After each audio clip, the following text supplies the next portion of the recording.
Ce qui me guide au moment de faire mon choix d'un livre politique, c'est qu'est-ce qu'il change en moi, qu'est-ce qu'il fait bouger, qu'est-ce qu'il me permet de décoder dans la vie politique et plus largement dans la vie sociale, sociétale de notre pays et de l'ensemble du monde.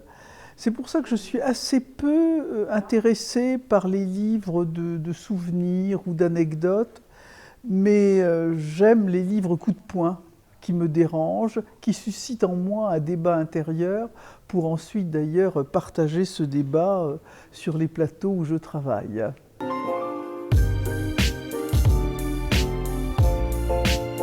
Mon livre politique préféré, ce sont les Mémoires du général de Gaulle, parce que évidemment,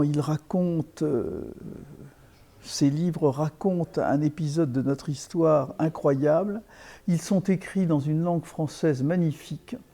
J'ai du mal à comprendre pourquoi le général de Gaulle n'est pas classé parmi nos plus grands écrivains français, car il le mériterait.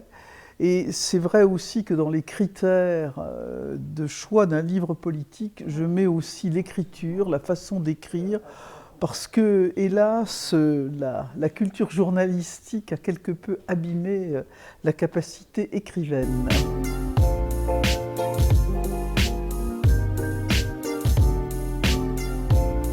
Je donne à cet événement un sens citoyen.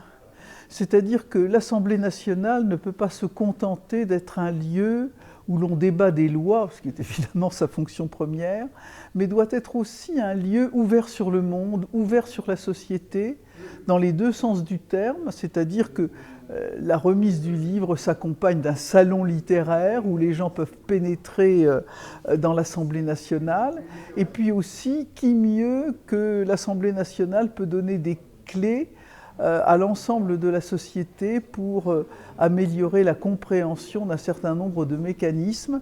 C'est donc un rôle citoyen très important.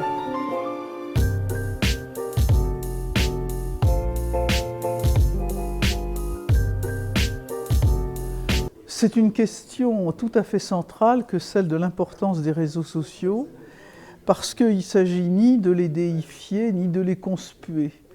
Il y a toute une vague de fond qui, évidemment, conchit les réseaux sociaux sur le mode d'un certain abêtissement de la société, de théories ultra, de fake news, de théories racistes, complotistes, homophobes, etc. C'est vrai, mais c'est aussi un outil de connaissance et de relation absolument incroyable. Il faut savoir les utiliser. Il ne faut pas utiliser que, mais il faut les utiliser à côté d'autres médias, d'autres moyens de communication et d'information, dont bien sûr la lecture et les livres.